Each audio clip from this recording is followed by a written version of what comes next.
Hello, I am Susannah Schaefer, and I've had the great honor of being involved with Smile Train since our founding in 1999. First as a board member, then for the past 7.5 years as our CEO and president. In January 2018, Smile Train formed our first cleft community advisory council, a group of cleft-affected individuals whose members help advance our communication strategies and, through an array of engagement activities, work together to help strengthen the U.S. cleft community. CCAC members are an important part of our Smile Train family, and it was actually their insight and feedback that inspired us to organize CleftCon and the wonderful sessions you've been participating in today. I'm very excited to introduce you to some of our members and dive into this important conversation where we will discuss how all of us, individuals, families, and organizations alike, can work together to raise awareness about cleft and build a culture where every person is cherished for the things that make them special. Jessi Williams, we will start with you. Can you please introduce yourself and share your cleft proud moment? Yes, my name is Jessi Williams, and I am from Springfield, Illinois. I have been a member of the CCAC for 2 years now. I was inspired to join the committee as I have a 4-year-old daughter who was born with a unilateral cleft lip and palate. She is sweet, sassy, and doing very well. And she is really my cleft proud moment. The day that I held her in my arms is the day that I knew I wanted to continue to raise awareness for this very common birth defect that happens each and every day. Thank you, Jessi. I love that. And Alyson. Yes, my name is Alyson Ferguson. I live in upstate New York. I am the mom of a beautiful 15-year-old daughter named Madalena. She was born with a bilateral cleft lip 15 years ago. At the time when she was born, there were not many resources out there for us, and we had to do a lot of finding on our own. We found our own craniofacial team. I've been with the CCAC since its creation, and I'm very proud of that. My cleft proud moment is working alongside my daughter, Madalena. She is a proud student ambassador with Smile Train, and she is a true inspiration to spreading awareness and awareness within the community. Yes, we adore Madalena. Thank you, Alyson. And Jessi Fasse, can you introduce yourself and share your cleft proud moment? Hi, my name is Jessi Fasse, and I'm from Northeast Iowa. I have a 13-year-old son, Hunter, who was born with unilateral cleft lip and palate. This is my second year with the CCAC, and it's been amazing to be able to connect with others within the cleft community. And when my son was born, we really didn't know where to turn for resources and support. So it's been really amazing to be able to connect with others. And we've had an amazing journey, and we've met lots of awesome people that have helped us spread cleft awareness and education. Oh, so wonderful. Thank you. And Susan, can you share with us? Yes, hi. My name is Susan Hollis, and I live in Charleston, South Carolina. I became involved with Smile Train because we adopted a daughter from China when she was 2 years old, and she was cleft affected, and she had her palate and lip repaired by Smile Train, and as they called it in China, Smiley Train. And so as soon as we figured it out, I got in touch with Smile Train, and I've been involved with fundraising and ever since. And she will be 15 in November. She will have been home with us for 13 years in November. And my cleft proud moment is when she was in 5th grade, she started doing musical theater, and seeing her up on stage singing with all the speech therapy and everything that she's been through, and just belting it out. It was one of the most proud moments I've ever had. Thank you so much. And last, Christine, can you introduce yourself and share your cleft proud moment? Yes, hi, my name is Christine Errico, and I live in Gainesville, Florida. I've been a member of the cleft community and Smile Train for 2 years now, the Cleft Advisory Panel. I became involved with the cleft community when I came across a Facebook group of cleft-affected adults. I am a cleft-affected adult myself. I was born with a bilateral cleft lip and palate.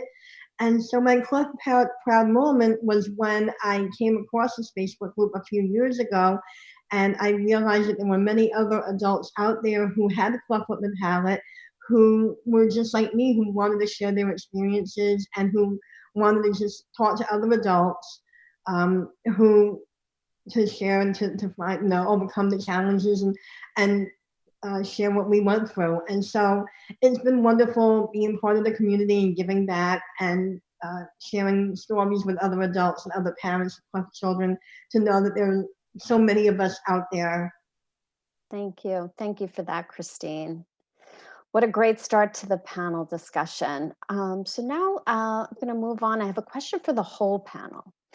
How do each of you think that we, as the global cleft community, individuals and organizations, can work together to create greater awareness and acceptance of people with cleft? In particular, what actions can people take to erase the stigma that's often associated with having a cleft? I would love to hear from each of you, and we'll start with Alyson. In my opinion, community awareness is the major key in reducing the stigma in the cleft community. By educating the public, it will raise awareness to everybody in the community regarding children born with cleft every day. Having more community-based events, education in schools even, virtual social media blitzes, virtual conferences like CleftCon, making it relatable to people in the United States and in other countries to really understand the stories of these children and what they have to go through in order to thrive in our community. So education and awareness are two major factors that, in my opinion, that are really needed. Thank you, Alyson. So true. Let's move on to Jessi Fasse. I definitely think we need more education, and more education would lead to more cleft awareness and more cleft acceptance. I don't think a lot of people understand that after just the initial surgeries, what these children have to go through. We just finished up 6 years of orthodontist, and my son's only 13. And there's so much more. There's the ear surgeries, there's all the dental work. We're just kind of waiting now to move forward with our dental work until he's done growing. But definitely more education and awareness need to be brought forth, not only in this country, but worldwide also. Completely agree. It is a cleft journey, and we need to educate on that. Let's move on to Susan. Can you share with us, please? Yes. I've had, several aha moments. One occurred just this past Saturday as we were going down to the beach. I saw a family all bundled up, and they had their baby, and the grandmother was holding it. And I noticed a Haberman feeder. And so I just stopped and said, "Excuse me, I don't mean to intrude, but is your child cleft affected?" And they said, "Yes, how did you know?" I said, "Well, I saw that Haberman feeder." And I asked them about, how much they knew, because the child was probably 3 months old. And they said, "Well, we really don't know much of anything yet." They didn't have any connections to anything other than their medical care team. And so I told them about Smile Train, which they had never heard of. And then so they were very, very excited to hear that there were resources for them available. And then the other thing is, I have a child who wants to be an actor. So I would like to see more celebrities who are cleft affected, because there is a fair amount of cleft affected celebrities, come out and talk about their journey to where they came from and to where they are now. Thank you. And also very true. Thank you for that again. And now Christine. Yeah, so one of the major actions that I think people can take to erase the stigma of a cleft is to just continue holding events and activities like we're doing now with the CleftCon, raising awareness, talking about it, having the cleft-affected adults like myself and other adults get out there and share their experiences through group organizations, community work, fundraisers, organizations, talking about it in schools. Smile Train, I know, is doing a lot of advocacy work, but also I think especially getting into the medical schools and the dental schools and letting the upcoming student doctors and student dentists know about the cleft lip and palate. They're aware of it, but they don't know it to the extent that I think they could, to help really give back to the community and to help their patients. I think there's just so much more that can be learned about it. I know that I meet so many people that are vaguely familiar. They may have heard of it, but they don't know exactly what's involved. And I think just continued education, awareness, and, you know, like Susan said, tapping into the wealth of role models, actors and actresses, and other famous people who have clefts can really go a long way. That's great. And, you know, through our work now and adding the dental component to our programs will help us to begin working with the dental community here in the US as well. So great points, and thank you. And we'll close out this question with input from Jessi Williams.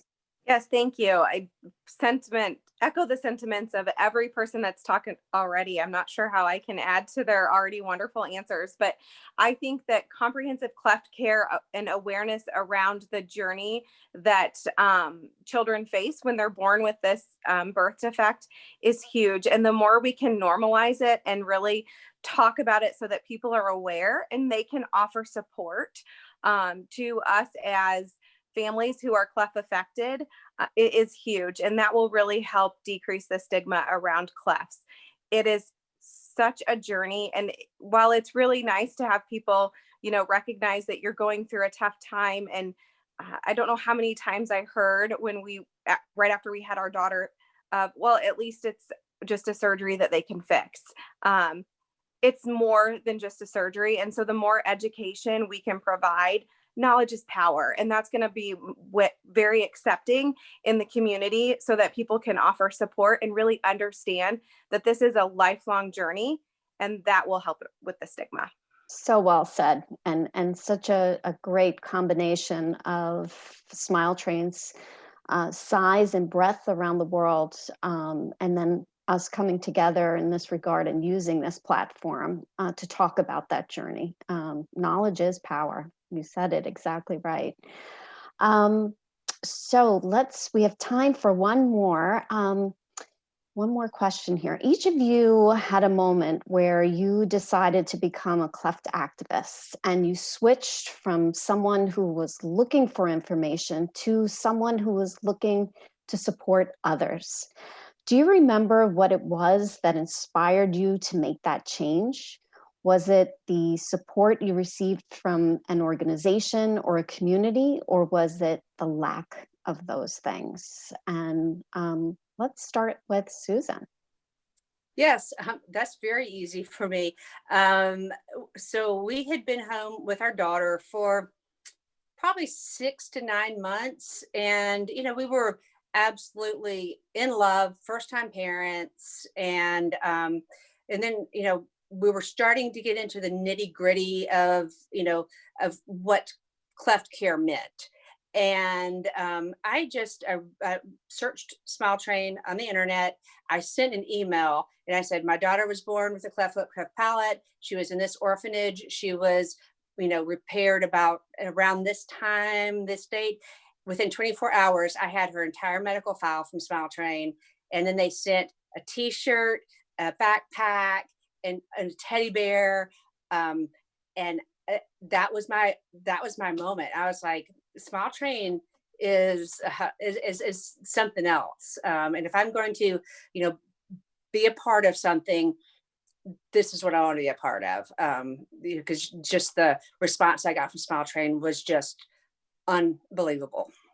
Thank you. And I love that. And don't we love those teddy bears in the backpacks? Yes. That our beneficiaries receive. So yeah, so special. Thank you. I'd love to hear from Christine. Yes, for me, the moment happened a few years ago when I just came across a Facebook group of all cleft-affected adults who also had cleft lip and palate. And I was really surprised at the support that the group gave and the group itself, because growing up, I never really met other children when I was a child or other adults who had cleft lip and palate. It was something that was never really talked about, so I always felt alone. But then I stumbled upon the group, and we were all so supportive of each other, and we talked about it. But one of the main thread was that we all felt alone, and that we didn't realize there was no one support, there was no one common theme. And so that's when I decided that I wanted to go out there and I wanted to share my story and become an activist and let other people who have either cleft children or who have clefts themselves know that they are not alone, that there's many others out there, and that you have the support. You have Smile Train, we're here to support you. You have other adults who know what you've gone through. Even for parents, you're not alone. And so that was really what made me change from being somebody who was just living life for the cleft to want to give back to the community, knowing that I have so much to give back with. Oh, that's lovely. Truly lovely. Thank you. And Alyson. So early on in third grade, when my daughter was in third grade in elementary school, she began to get bullied because of her scars. So that was a really heartbreaking moment for me to watch as a parent. So my mission at that point switched from being only, sole support for her to also making sure that education started to happen and awareness started to happen, because it starts at home, especially with little kids. And in her third grade year, she had her bone graft surgery, and her third grade teacher actually did a video with her assignment because she was out of school for a couple of weeks because she was recovering. She did a video recording with Madalena to talk about how unique she was, and talking about being you and being unique. And then she shared it with the class, and she actually shared it on social media too, to really promote and every differences in everybody, and the acceptance of the cleft community, and just acceptance of everybody in general. Beautiful. Wow. And powerful. And lovely Madalena. That's really special. Thank you. And Jessi Williams. I will have to say my moment was a combination of both lack of understanding resources that were out there, but then also my ability to connect with another family who was getting ready to go through the same thing that we had just gone through. So I was fortunate to be able to talk to somebody who had been through cleft surgeries while I was pregnant, and that really helped me find the right cleft team that really met the needs of our family.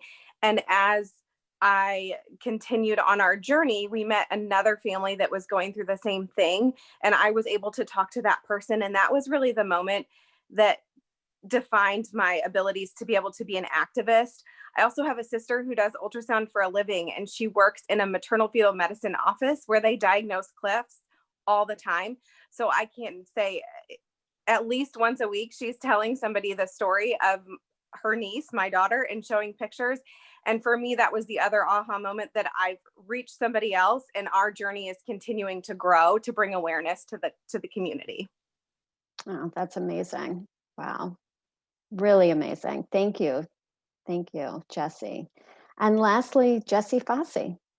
It was a pretty easy decision to decide to start sharing my son's story. When we found out during my 20-week ultrasound, we didn't really know what cleft was, or anybody that had had been born with cleft. So we've always been very open with his story and sharing it. We didn't have a lot of resources or support at that time. So it's been wonderful. He is very open with his story. He's very confident in his life. And I just know he's going to do wonderful things. Yeah, Hunter sounds amazing. Thank you. Thank you all for sharing. So before we move over to our question and answer period, I would like to extend a big thank you to each one of our panelists for participating in this really important conversation. We look forward to continuing our work together to ensure greater acceptance and access to care for people with clefts, both here in the US and throughout the world. So let's move over and take some questions for our panelists. Thank you for sharing all of your experiences. Our CCAC is just so important to Smile Train. The community connection is obviously so important. And so I'd love to take this opportunity, now that we're in the question and answer, to just get some more from our group and be able to share more with those who are attending today. So Alyson, you mentioned the conversations that you've had and continue to have at home with Madalena about cleft. Do you have any advice for other parents who are looking for ways to begin talking about cleft with their child? That's a great question. I think that making sure that the lines of communication are always open with your kids, and that's in general.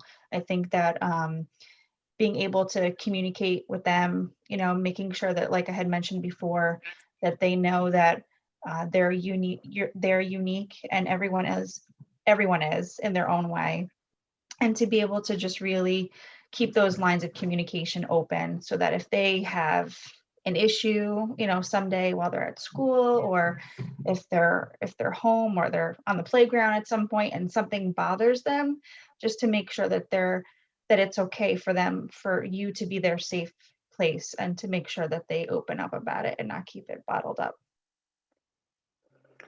So true, and that's so much about what parenting is. So yeah, very special. And Madalena has a heart of gold. And she's a very sweet girl. Yes. Thank you. Christine, can you expand on your reference to increased education around cleft for medical students? What changes would you like to see in this space? I loved what you had to say earlier. Absolutely. So one of the things that I would like to see is for medical students to be more aware of the medical needs of cleft-affected individuals, especially adults. When I was an adult and I was going through a lot of the dental work, I had a lot of work done at dental schools. I was very fortunate. And the students would often comment that they never saw another cleft-affected person.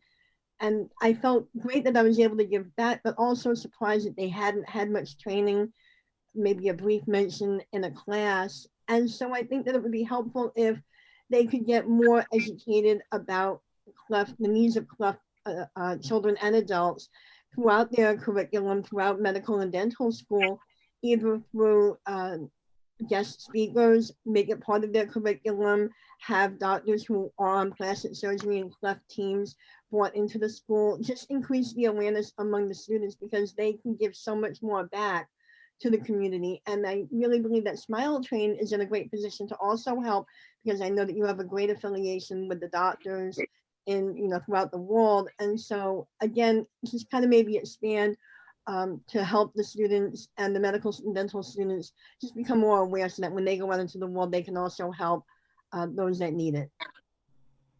Thank you. Wonderful. Wonderful. Susan, thank you for sharing your story about connecting with another cleft-affected family. The importance of those types of connections have come up repeatedly throughout this conference today. Can you share a little more about what that conversation meant to you personally? Susan, you're on mute. Yeah, there you can hear me. They were there all bundled up, and of course, you don't want to intrude. So, but once I, introduced myself and told them a little bit about my experience, they were very open. And I mean, they were, getting their phones and writing, typing things in so that they could remember, the things I was telling them about Smile Train, and that there are resources out there for them outside of just the medical team, and that they, should definitely look for those resources if they feel overwhelmed, which y'all all have cleft-affected children, or are cleft-affected, so it's overwhelming. So that was a very special moment. And a lot of people, when they see Lily, they go, oh, well, I never would have known, and they have done a very, very beautiful job with her.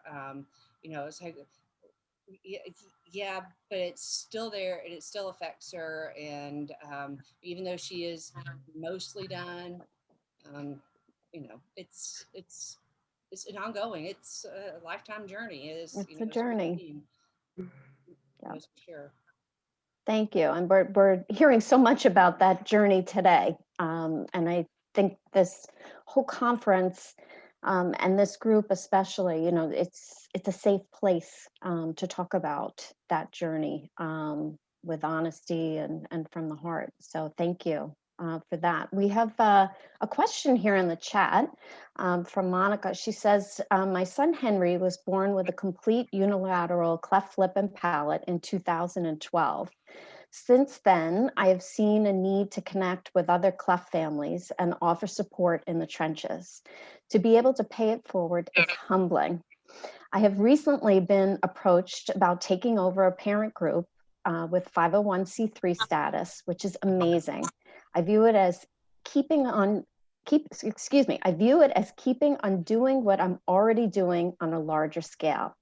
How do you know where to get started? Wonderful. Well, I mean, I can answer that in speaking about Lisa Wilczek, who you have heard from on one of the sessions today, who has her Cleft Mommies Bond of Friendship group, which is so wonderful. And we at Smile Train have such a strong connection with that group. I'm not sure if anyone on our panel here has any direct experience with a parent group in regards to setting one up, as Monica has asked. We had a very informal group where when we adopted Lily, there were, there were about 6 children in our community that came home from China with cleft palate, cleft lip at the same time. So they were all around the same age. And so we kind of formed our very own informal group, and we would chit chat about, okay, well, we all saw the same doctors, and how is this going? And the thing that I found is that, every cleft is different. There's no one, no one path. Oh, well, are they doing this? Well, no, they're doing this. And so I think it's interesting if you can find that group of people. So to get together and find out what their journey is like, because their journey is going to be a little bit different than your journey, but you can still support each other. Mm-hmm. Great, thank you, Susan. Jessi, did you want to add anything, or you were agreeing, I think? I was agreeing with Susan. Yeah. So great. So for Monica, so Lisa Wilczek is a resource, as Susan just mentioned, but feel free. I mean, that's what this group is. It's about bringing people together and talking. And of course, you have your Smile Train family. We are a 501c3, as you all know, and we're happy to help work with you and guide you. I think today was fantastic. The session was fantastic. And I thank you all for joining us. The Cleft Community Advisory Council of Smile Train is a very important group. You heard so much about their efforts. If there are other attendees who are here for ClefCon who would like to engage with us, please let us know. We would love to expand this group and keep it ongoing. It just helps Smile Train do what we do and how we communicate and raise awareness for cleft that much more important and special. So thank you all. Thank you to our members for being here and sharing your stories today. Thank you.